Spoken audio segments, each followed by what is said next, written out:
Marilah kepadaku semua yang letih lesu dan berbeban berat. Aku akan memberimu kelegaan kepadamu. Pikulah kuk yang kupasang dan belajarlah padaku. Karena aku lemah lembut, rendah hati, dan jiwamu akan mendapat ketenangan. Sebab kuk yang kupasang itu enak dan bebanku pun ringan.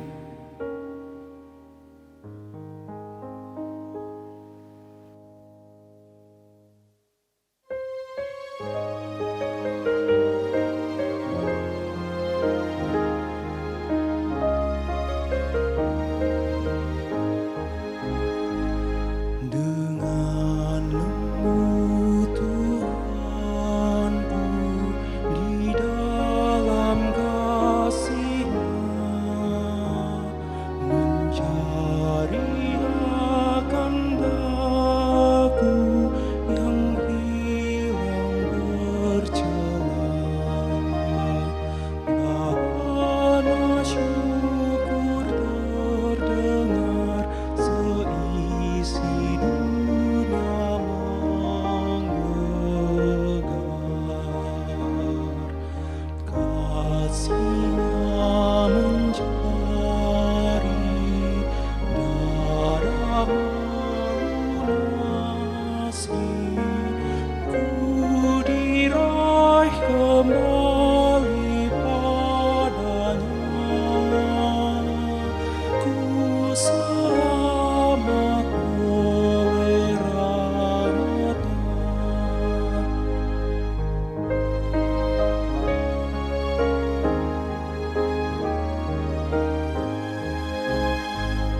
Di hari bauan Tuhan, ku lihat kasih-Nya, dan dalam kekaguman ku hitung berkat-Nya. Tak kunjung puas rasanya memuji-muji nama-Nya. Kasih-Nya mencari darah melunasi. Ku diraih kembali padanya. Ku selamat oleh rahmat-Nya.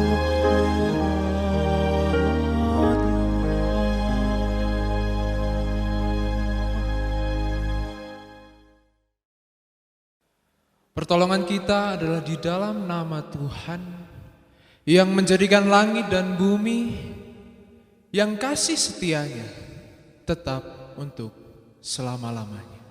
Amin,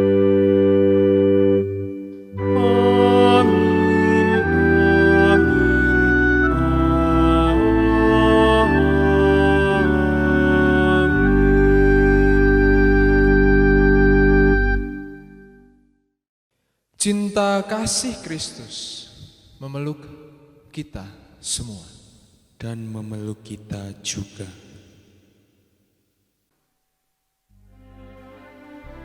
Kami bukan manusia istimewa. Kami pendosa seperti yang lain. Namun, kami ingin hidup secara lain dalam tobat berkesinambungan. Dengarlah suara ilahi yang lembut memanggilmu. Ia mengajakmu dalam suatu pemenuhan hidup yang melampaui apa yang bisa kau bayangkan. Tinggalkan jalanmu yang telah kau kenal.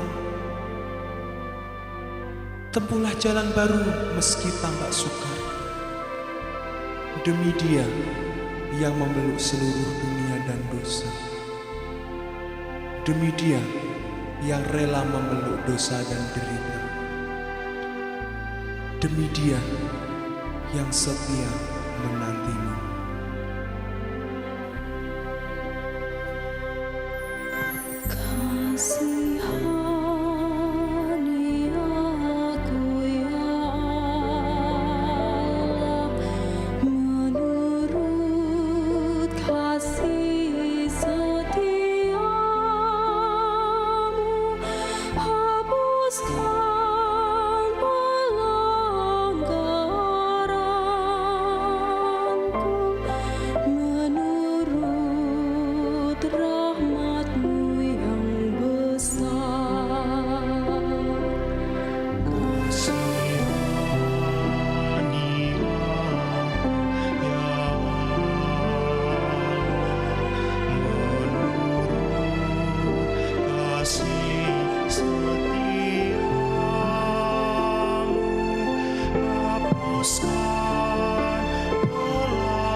Bapak Ibu Saudara yang dikasihi oleh Tuhan, bacaan Injil pada kesempatan hari ini terambil dari Yoel 2, pasal yang kedua, ayat yang ke-12 sampai yang ke-17. Yoel 2, ayat yang ke-12 sampai 17. Lembaga Alkitab Indonesia memberikan tema dengan judul Seruan untuk Bertobat. Tetapi sekarang juga demikianlah firman Tuhan. Berbaliklah kepadaku dengan segenap hatimu, dengan berpuasa, dengan menangis, dan dengan mengadu. Koyakkanlah hatimu dan jangan pakaianmu. Berbaliklah kepada Tuhan Allahmu, sebab Ia pengasih dan penyayang, panjang sabar dan berlimpah kasih setia. Dan Ia menyesal karena hukumannya. Siapa tahu, mungkin Ia mau berbalik dan menyesal dan ditinggalkannya berkat menjadi korban sajian dan korban curahan bagi Tuhan Allahmu. Tiuplah sangkakala di Sion, adakanlah puasa yang kudus, maklumkanlah perkumpulan raya, kumpulkanlah bangsa ini, kuduskanlah jemaat, himpunkanlah orang-orang yang tua, kumpulkanlah anak-anak, bahkan anak-anak yang menyusu. Baiklah pengantin laki-laki keluar dari kamarnya, dan pengantin perempuan dari kamar tidurnya. Baiklah para imam pelayan-pelayan Tuhan menangis di antara balai depan dan mezbah dan berkata, sayangilah ya Tuhan umat-Mu, dan janganlah biarlah milikmu sendiri menjadi celah sehingga bangsa-bangsa menyindir kepada mereka. Mengapa orang berkata di antara bangsa, di mana Allah mereka? Demikian Injil Yesus Kristus. Berbahagialah setiap orang yang mendengar firman Allah dan memeliharanya. Hosiana. Hosiana, Hosiana,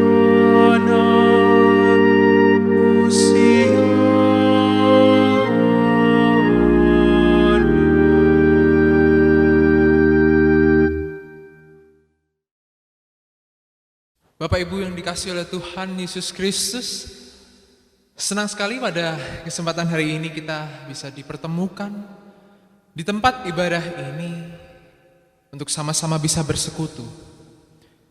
Persekutuan yang disatukan oleh Allah, yang kiranya dari persekutuan itu membuat kita dapat menerapkan kasih yang dari Allah itu sendiri. Nah, oleh karena itu kita akan masuk di dalam khotbah kita. Khotbah pada hari ini diberikan tema berjudul Koyakkanlah hatimu. Ada sedikit satu ungkapan yang cukup menarik bagi saya,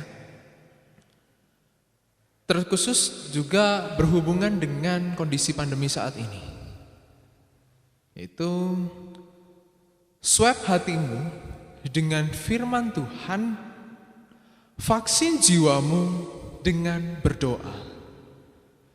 Masker mulutmu dengan setiap perkataan-perkataan negatif. Jaga jarak dengan setiap dosa.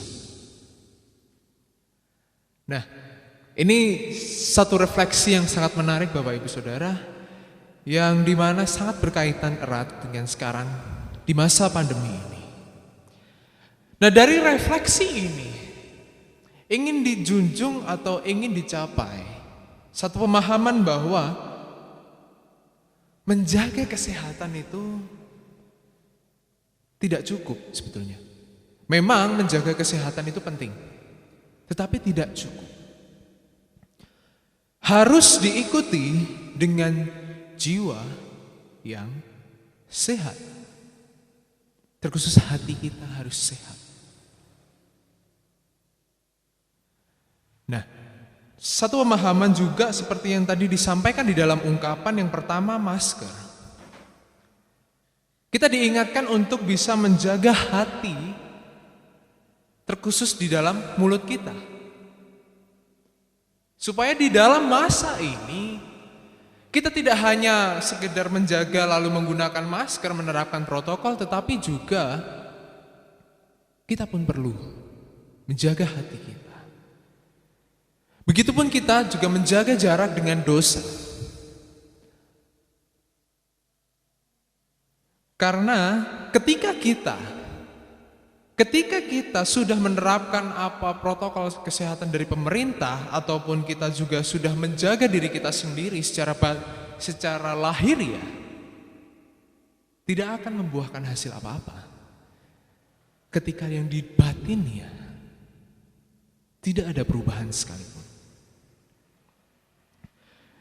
Nah, ada satu penekanan dari pembahasan di atas bahwa sikap tubuh harus diikuti dengan sikap hati yang baik.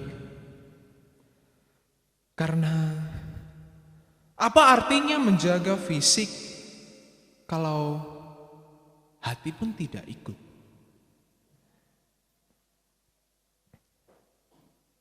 Saya rasa Bapak Ibu Saudara yang dikasihi Tuhan, kita pernah merasakan satu penyesalan. Atau kita merasa menyesal akan kesalahan yang telah kita lakukan di dalam hidup kita. Tentunya di dalam kita menyesal, banyak ekspresi yang muncul di dalam rasa penyesalan kita. Seperti contohnya, kita dapat mengungkapkan rasa penyesalan kita itu dengan mungkin berpuasa, mungkin berdiam diri, atau mungkin menangis sejadi-jadinya, atau mungkin kita meminta maaf kepada orang yang membuat kita merasa menyesal, atau kita melakukan kesalahan kepada orang tersebut. Nah, dari keempat ini adalah satu tindakan yang dapat dilihat secara lahiriah atau yang tampak. Lantas, bagaimana dengan batin kita? Apakah dengan kita sudah berpuasa, menangis, berdiam diri, meminta maaf, adakah perubahan yang terjadi di dalam batin kita? Karena belum tentu ketika secara fisik kita melakukan banyak hal, tetapi batin kita mungkin masih menyimpan dendam, iri, dengki, dan lain sebagainya. Tidak ada yang tahu. Nah, begitu juga Bapak Ibu. Untuk saat ini kita mungkin bisa menyesal di hadapan Tuhan. Kita mungkin bisa menyesal kepada orang yang bersalah kepada kita, tapi besok mungkin kita bisa melakukannya lagi. Sebagai contoh, ketika kita setiap beribadah, ada sesi di mana di dalam liturgi ada pengakuan dosa. Secara ritual, kita mengucapkan pengakuan dosa itu. Kita mengaku dosa kita di hadapan Tuhan. Akan tetapi, hari lepas hari, atau mungkin besok deh, kita pun justru berbuat dosa lagi. Lagi, dan lagi. Baru sampai minggu lagi, waktu pengakuan dosa, mengaku dosa lagi, besoknya terjadi lagi. dari sini, ini adalah bentuk penyesalan lahiriah, bukan batinia. Nah, kita masuk di dalam bacaan kita tadi, yaitu dari Yoel 2, ayat yang ke-12 sampai yang ke-17. Dijelaskan di dalam konteks Yoel, Nabi Yoel, di mana umat mengutamakan ritual daripada pertobatan hati. Nah, ibadah hanya sebagai ritual, termasuk pengakuan dosa. Jadi memang di dalam kebaktian pada masa itu juga mereka juga melakukan yang namanya pengakuan dosa itu. Akan tetapi di dalam kehidupannya sama sekali tidak ada keadilan itu. Mereka selalu berbuat ketidakadilan, mereka serakah dan berbuat jahat serta membenci saudara-saudaranya dan lain sebagainya. Oleh sebab itu Nabi Yoel mengingatkan jemaat pada saat itu pada ayat yang ke-13. Koyakkanlah hatimu, bukan pakaianmu. Berbaliklah kepada Tuhan Allahmu, sebab Ia pengasih dan panjang sabar, sebab Ia menyesal akan hukumannya. Dari sini Nabi Yoel ingin mengatakan bahwa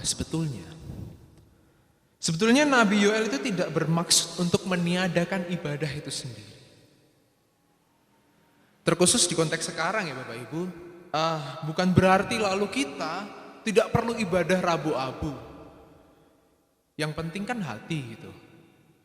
Nah, itu tidak tepat. Karena Nabi Yoel sebetulnya ingin di mana ibadah itu tetap ada. Tetap dilakukan secara ritual, tetap ada. Tetapi sekiranya ritual itu memberikan dampak spiritualitas kepada kita, yang dimana mencakup batiniah kita itu. Jadi sisi spiritualitas itu jangan sampai terlupakan. Itulah sebabnya Nabi Yoel mengatakan, koyakkanlah hatimu dan jangan pakaian.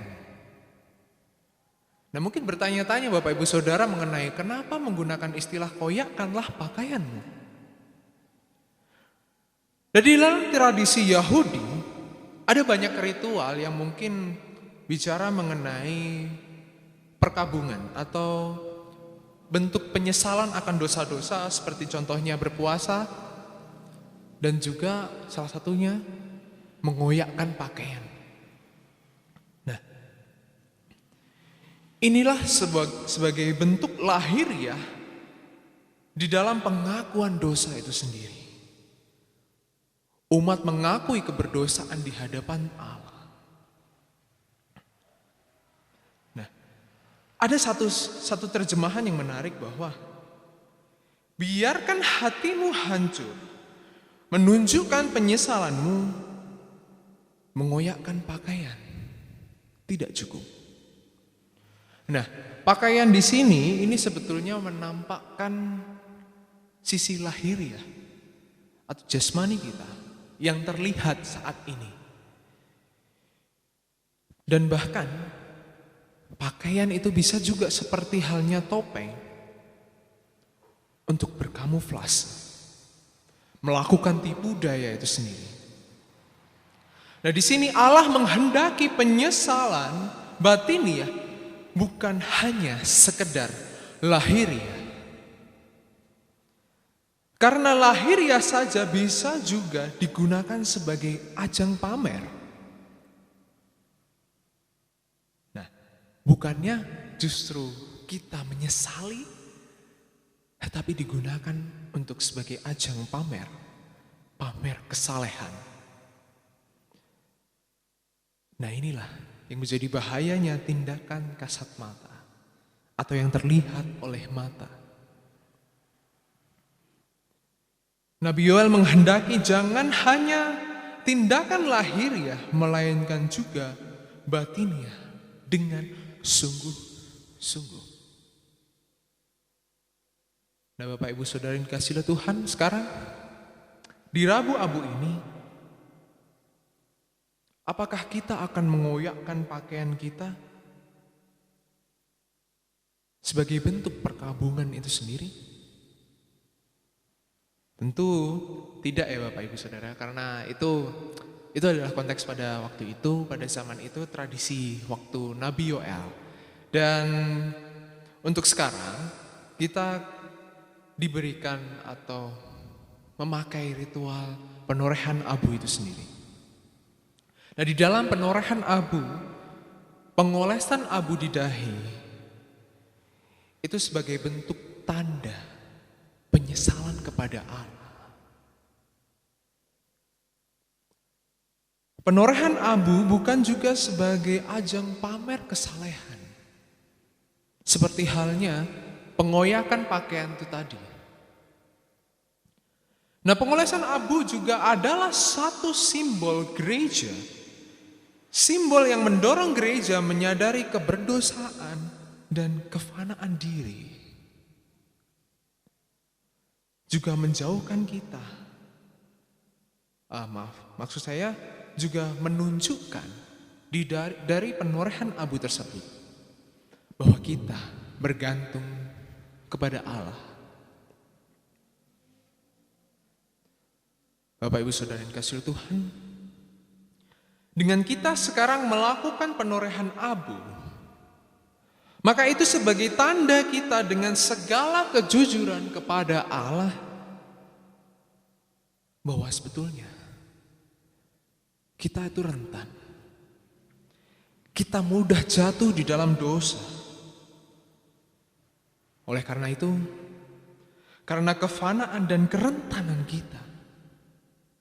kita diperdamaikan oleh Allah.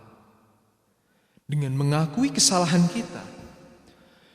kita bertobat dari kebiasaan buruk kita, seperti serakah, mungkin contoh seperti ngerasani orang lain, ngomongin orang lain, atau mungkin juga tidak jujur.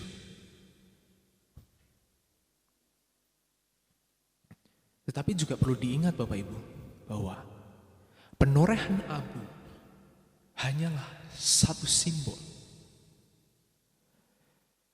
Jadi ditegaskan kembali dari penjelasan Yoel sampai saat ini bahwa ritual itu tetap penting, tetapi yang lebih utama adalah hati kita. Karena percuma kita melakukan segala ritual yang ada ketika hati kita tidak mengalami perubahan sama sekali. Apalagi jikalau mungkin tidak keduanya, maksudnya tidak ditoreh abu dan tidak melakukan pertobatan, itu juga tidak baik. Nah begitu juga, jangan menghakimi mereka yang tidak tertoreh abu. Sebab apa artinya simbol abu? Simbol dari penorehan abu di dahi kita. Kalau ternyata kita masih menghakimi sesama kita. Nah Bapak Ibu Saudara yang dikasihi Tuhan, Rabu Abu sekarang adalah sebagai tanda untuk memulai pertobatan dalam menyambut masa Paskah. Kita diminta untuk mempersiapkan hati dengan bertobat. Bertobat itu tidak mudah. Sehingga perlu dari kita melakukan usaha yang sangat keras.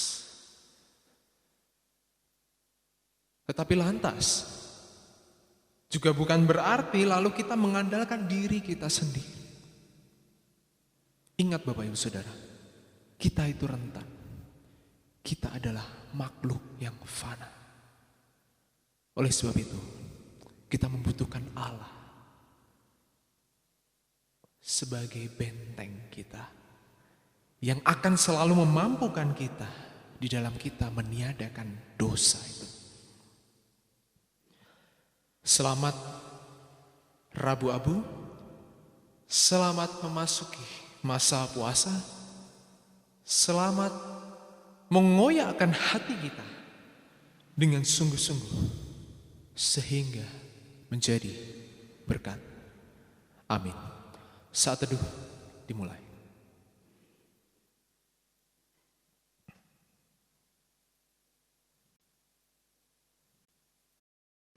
Bapak Ibu Saudara yang dikasihi oleh Tuhan, tiba saatnya kita masuk di dalam pelayanan penerahan abu. Saudara-saudara, sudah menjadi kebiasaan gereja sejak masa lalu untuk mempersiapkan perayaan Paskah dengan masa penyesalan atau pertobatan. Pendekatan diri kepada Tuhan dan berpuasa. Masa inilah yang mulai hari ini kita masuki, yaitu masa Prapaskah. Dalam masa Prapaskah kita diingatkan kembali kepada kasih dan pengampunan Allah yang dinyatakan melalui Yesus Kristus, serta kebutuhan kita akan pengampunan dan pembaruan iman. Oleh sebab itu, masa Prapaskah ini juga menjadi kesempatan yang sangat indah bagi orang-orang yang terjatuh ke dalam dosa, yang merasa terpisah dari persekutuan dengan Allah, untuk kemudian mengalami perdamaian dengan Allah melalui pertobatan yang dilakukan dan pengampunan yang Allah berikan. Karena itu, sebagai hamba Tuhan, saya mengajak saudara-saudara untuk menghayati masa Prapaskah dengan melakukan pemeriksaan diri, pertobatan, dan pendekatan diri kepada Tuhan, serta berpuasa atau berpantang. Sesaat lagi akan dilakukan penerahan abu di dahi kita. Kesediaan menerima penerahan abu di dahi merupakan tanda bahwa kita sungguh-sungguh mau bertobat, mengakui dosa kita dan mohon pengampunan kepada Tuhan. Dasar penerahan abu di dalam Alkitab, abu menjadi simbol kelemahan atau kematian, kefanaan manusia. Di dalam Kejadian 18 ayat yang ke-27, engkau debu dan engkau akan kembali ke debu. Kejadian 3 ayat yang ke-19, abu juga melambangkan kepedihan yang mendalam, penyesalan, serta kesedihan dan pertobatan. Selain itu, abu dipakai pula sebagai simbol pembersihan dan penebusan dosa. Karena itu, di dalam kasih karunia Allah yang mengasihi kita, marilah kita dengan kesungguhan hati menyatakan pertobatan, yaitu menyesali dosa kita, berbalik Allah dari yang salah menuju yang benar. Dari yang berpusat pada diri sendiri menjadi berpusat pada Kristus, Sang Sumber kasih anugerah. Ingatlah, kita ini hanya debu, kita ini hanya abu, dan nanti akan kembali menjadi abu. Bertobatlah dan percayalah kepada Injil. Saudara-saudara yang kasih oleh Tuhan, sebelum dilakukan penorehan abu, pertobatan, baiklah kita terlebih dahulu bersatu di dalam doa. Allah Bapa yang penuh kasih, Engkau ciptakan kami dari debu tanah, dan suatu saat kami akan kembali menjadi debu tanah. Kiranya debu ini juga boleh menjadi tanda atas penyesalan dan pertobatan kami, dan sekaligus mengingatkan kami bahwa hanya melalui salib Kristus kami sungguh-sungguh menerima pengampunan, keselamatan, dan kehidupan yang kekal. Di dalam nama Tuhan Yesus Juru Selamat kami berdoa. Amin.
Di dalam nama Tuhan Yesus, saya mengundang saudara sekalian untuk maju ke depan dan menerima penurehan abu sebagai tanda pertobatan.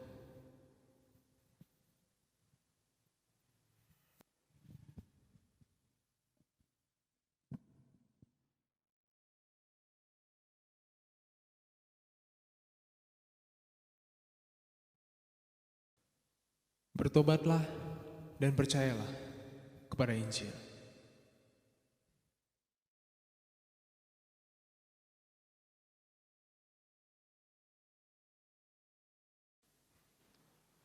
Bapak Ibu Saudara yang dikasihi oleh Tuhan, mari kita satu di dalam doa syafaat kita. Kami bersyukur kepadamu ya Allah yang Maha Kudus. Di dalam kasih setiamu, kami telah digerakkan untuk bertobat dengan sungguh-sungguh. Berilah kepada kami yang pada saat ini bertekad untuk memulai perjuangan melalui pertobatan serta pendekatan diri kepada Tuhan. Kemampuan untuk melawan yang jahat dan diperkuat dengan rahmat penguasaan diri. Di hari Rabu Abu ini, meski hanya sebuah torehan abu di dahi, kiranya itu menjadi penanda kasih yang merangkul kami. Bahkan kami tak akan lagi hidup dalam kesia-siaan. Hidup kami menjadi penuh arti bersama Tuhan, Sang Maha Pengampun. Inilah doa syukur kami Tuhan. Sekarang kami akan masuk di dalam doa yang Kau ajarkan, doa Bapa kami.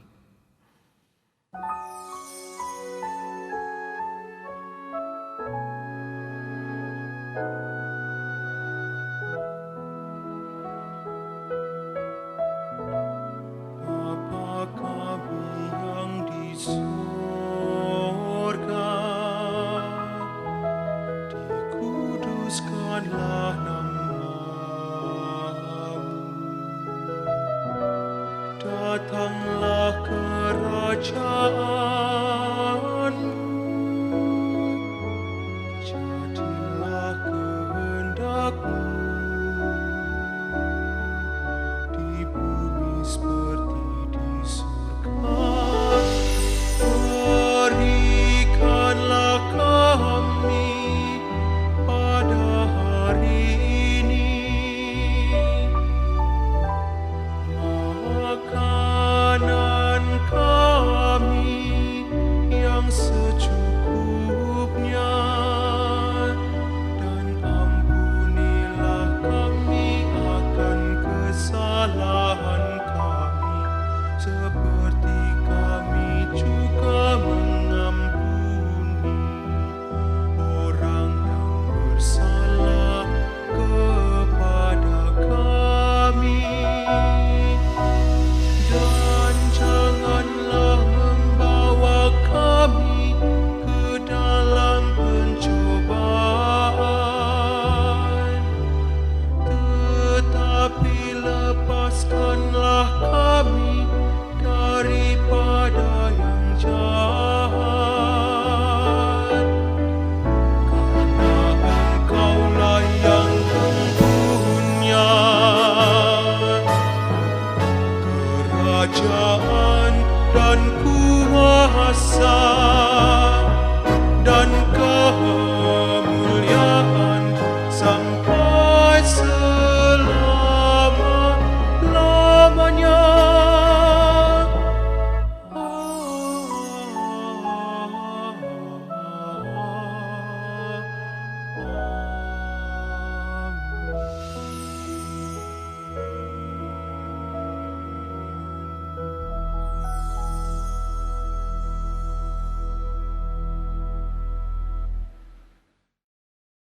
Saudaraku, marilah kita mengingat dan mengucapkan pengakuan pada baptisan kita menurut pengakuan iman rasuli. Aku percaya kepada Allah, Bapa yang Maha Kuasa, Halik langit dan bumi, dan kepada Yesus Kristus, anaknya yang tunggal Tuhan kita, yang dikandung dari Roh Kudus, lahir dari anak darah Maria, yang menderita sengsara di bawah pemerintahan Pontius Pilatus, disalibkan, mati dan dikuburkan, turun ke dalam kerajaan maut. Pada hari yang ketiga, bangkit pula dari antara orang mati, naik ke surga, duduk di sebelah kanan Allah, Bapa yang Maha Kuasa. Dan dari sana ia akan datang untuk menghakimi orang yang hidup dan yang mati. Aku percaya kepada Roh Kudus, gereja yang kudus dan am, persekutuan orang kudus, pengampunan dosa, kebangkitan orang mati, dan hidup yang kekal. Amin. Allah adalah pengasih dan penyayang. Dalam kasih-Nya, kita dipanggil untuk menyatakan kasih. Melalui persembahan yang akan kita kumpulkan, kita diajar untuk berbagi dengan tulus sebagaimana tertulis dalam Alkitab. Maka hendaklah sekarang ini kelebihan kamu mencukupkan kekurangan mereka, agar kelebihan mereka kemudian mencukupkan kekurangan kamu, supaya ada keseimbangan. Seperti ada tertulis, orang yang mengumpulkan banyak tidak kelebihan, dan orang yang mengumpulkan sedikit tidak kekurangan. Selamat mempersembahkan.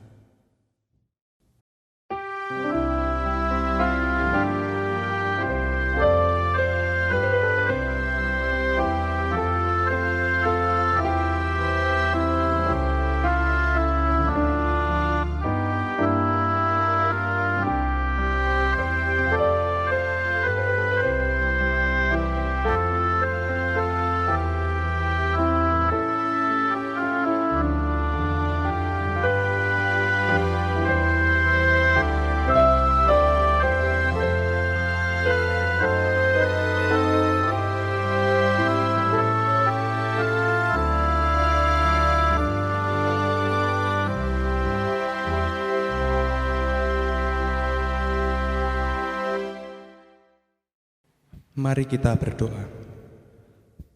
Ya Tuhan Yesus, kami bersyukur kepadamu karena kasih dan pengorbananmu mendorong kami untuk memberi persembahan ini. Kami sadar bahwa persembahan ini tidak sebanding dengan kurban tubuh dan darahmu yang engkau persembahkan bagi kami dan dunia ini. Terima serta kuduskanlah ya Tuhan, agar berguna untuk pelayanan kasih dan keadilan demi kemuliaan-Mu di dunia ini. Amin.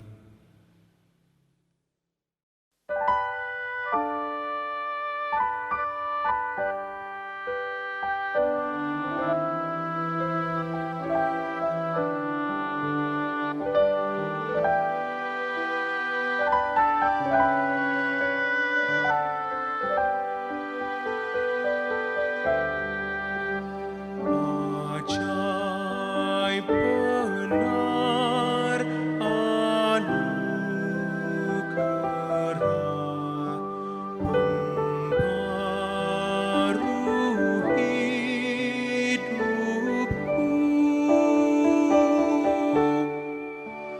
Ku hilang buta bercelah, olehnya ku sembuh.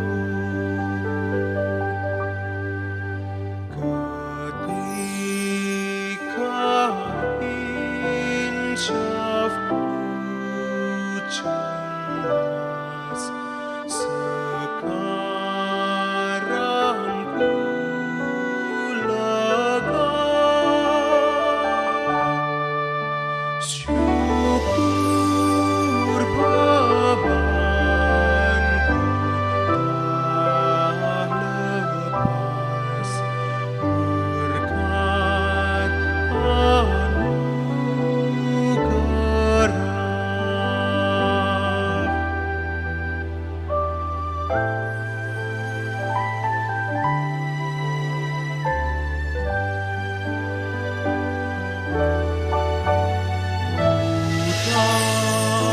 Dapat janji yang teguh, ku harap sabdanya,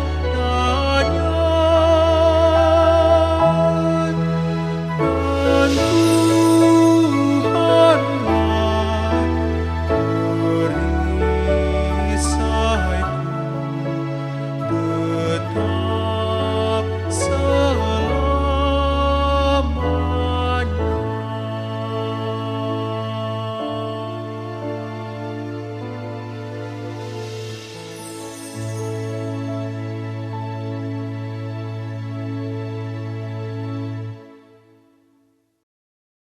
Kita masuk di dalam pengutusan kita. Saudara, masukilah masa pertobatan dan puasa dengan memandang Allah yang Maha Kasih. Kami akan memandang Allah yang Maha Kasih. Lakukanlah ibadahmu dengan hati tulus sambil memuliakan Allah. Syukur kepada Allah, Terpujilah Tuhan Yesus Kristus. kini dan sepanjang masa. Sekarang terimalah berkat Tuhan.